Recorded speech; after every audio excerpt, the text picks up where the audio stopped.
नमस्कार दोस्तों, आप सभी का स्वागत है आपके अपने YouTube चैनल मैथ सर्कल के अंदर। दोस्तों आज हम सीखेंगे किस प्रकार एक वर्गीकृत बारंबारता बंटन दिए रहने पर इसका कल्पित माध्य या कल्पित विधि से माध्य निकाला जाता है। ये हम सीखेंगे। ये सब सीखने के लिए वीडियो के अंत तक बने रहेगा।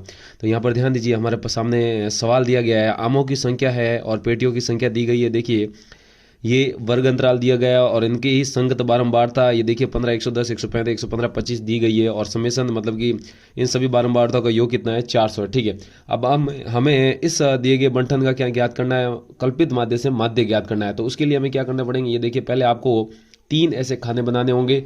अब ये 3 खानों में क्या करना है तो बारी बारी से समझते हैं। तो यहाँ पर ध्यान दीजिए, सबसे पहले आपको जो पहला खाना है उसके अंदर आपको लिखना है, सबसे पहला जो खाना है उसके अंदर आपको हमेशा लिखना है वर्ग चिन्ह, जो हम प्रत्यक्ष विधि में भी करते थे और इस विधि में भी करना है। प्रत्यक्ष विधि में भी हम करते थे वर्ग चिन्ह, यहाँ पर क्या लिखना है, एक्स लिखना है। ठीक है, अब वर्ग चिन्ह कैसे निकालते हैं यहाँ पर ध्यान दीजिए, मैं बता देता हूँ आपको वर्ग चिन्ह कैसे निकालते हैं।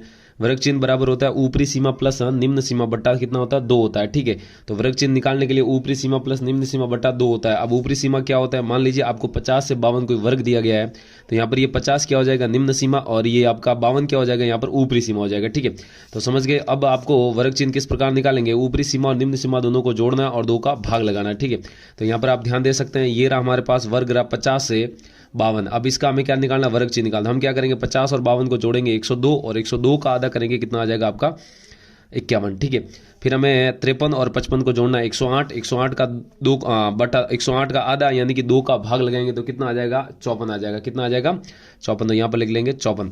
फिर 56 और 58 को जोड़ेंगे 114, 114 को जोड़ेंगे कितना आ जाएगा आपका 57 आ जाएगा। फिर 59 और 61 को जोड़ेंगे 120, 120 का आधा कितना हो जाएगा आपका 60 हो जाएगा। फिर 62 और 64 को 126, 126 का आधा कितना हो जाएगा आपका 63 हो जाएगा। ठीक है, तो वर्ग चिन्ह किस प्रकार निकाला, उम्मीद है आपको समझ में आया होगा। तो ऐसे प्रकार हम वर्ग चिन्ह निकाल लेंगे। ठीक है, अब हमें क्या करना है, यहाँ पर हमें डी निकालना है। डी, यहाँ पर डी निकाल, डी बराबर क्या होता है, मैं लिख लेता हूँ x माइनस ए होता है। क्या होता है आपका, डी बराबर x माइनस ए होता है। तो यहाँ पर तो आप देखिए x के मान तो ये रहे, ये x1 है, x2 है, x3 है, x4 और x5 है। ठीक है, इस प्रकार आगे भी चलता रहता है।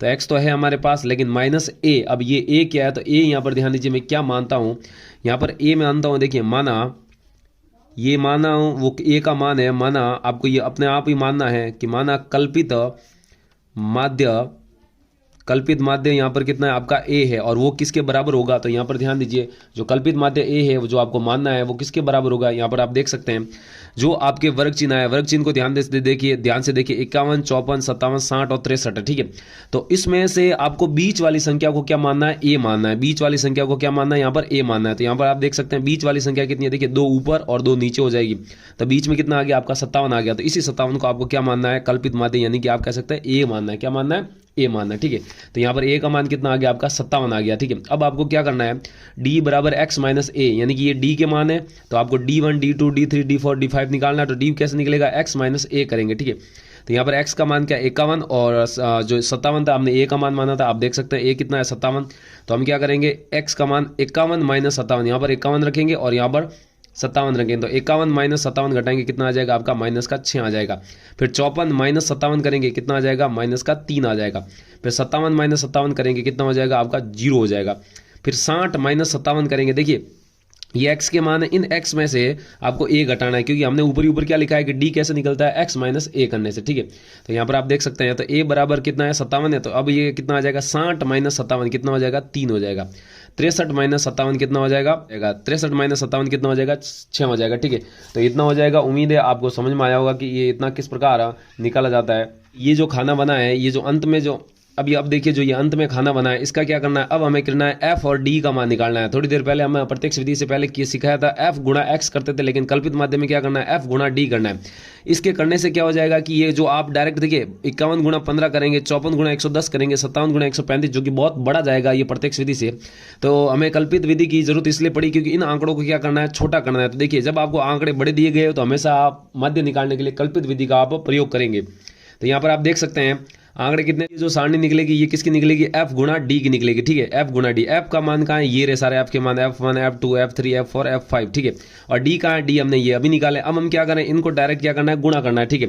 तो देखिए इसका चिन्ह प्लस है, इसका चिन्ह माइनस है, इसका चिन्ह क्या है प्लस है और इसका चिन्ह क्या है माइनस है, ठीक है। तो माइनस गुना प्लस करेंगे कितना आ जाएगा माइनस, और 15 को 6 से गुणा करेंगे कितना आ जाएगा, 15 6 90 हो जाएगा, ठीक है। अब आपको क्या करना है, इसको इससे गुणा करना है, एफ गुणा डी का मतलब डी के मान को बारी बारी से संगत डी के मान और संगत एफ के मान को आपस में क्या करना है, आपको गुणा करना है। तो प्लस गुणा माइनस माइनस हो जाएगा, 110 गुणा 3 करेंगे कितना आ जाएगा आपका 330 आ जाएगा, ठीक है। अब ये जीरो है, ये 135, 135 को जीरो से गुणा करेंगे तो कितना आ जाएगा, जीरो आ जाएगा, ठीक है। फिर 115 को 3 से गुणा करना है, तो 3 से गुणा करने पर कितना आ जाएगा 100 300, और 15 को करेंगे 45 यानी कि 345 हो जाएगा।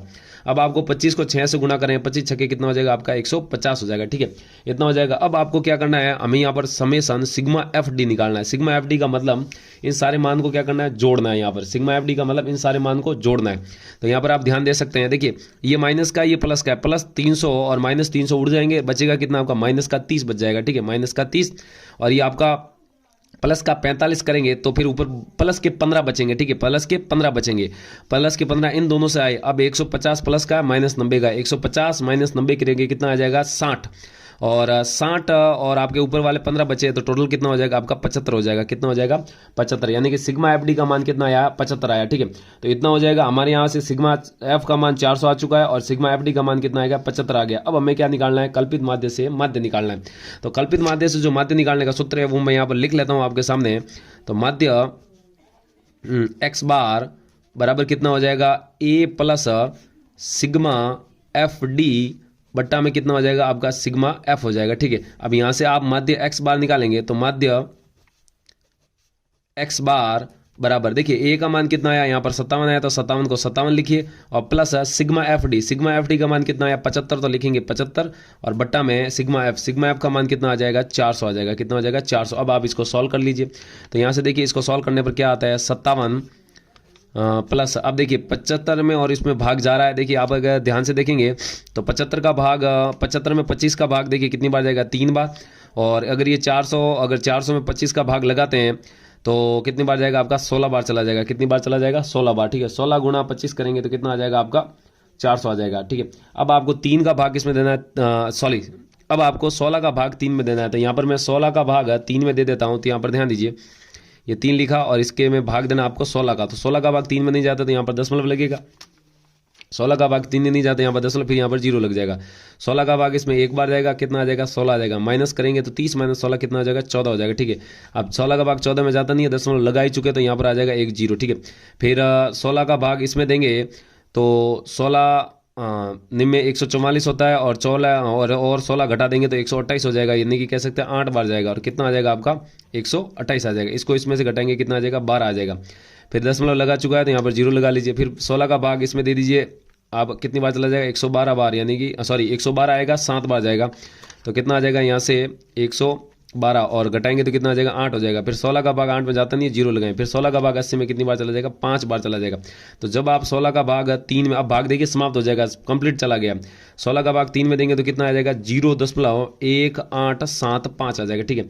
अब आप इसको जोड़ दीजिए, तो यहाँ से हम लिख सकते हैं कि माध्य एक्स बार बराबर कितना हो जाएगा 57 दशमलव कितना हो जाएगा 1875, और यही हमारा क्या हो जाएगा आंसर। तो किस प्रकार हमने दिए गए बंटन का माध्य निकाला है, वो भी किस विधि से, कल्पित विधि से, कल्पित माध्य विधि से कह सकते हैं आप, कल्पित विधि से हमने किस प्रकार ये निकाला है। तो उम्मीद है आपको समझ में आया होगा। समझ में आया तो वीडियो को लाइक कीजिए, और अभी तक चैनल को सब्सक्राइब नहीं किया तो वीडियो के नीचे लाल बटन उसको दबाइए, उसके पास वाली घंटी भी दबाइए, और ऐसी वीडियो पाने के लिए चैनल को सब्सक्राइब कीजिए। तो आज के लिए इतना ही रखते हैं, जल्दी मिलते हैं मैं एक और वीडियो के साथ, तब तक के लिए जय हिंद।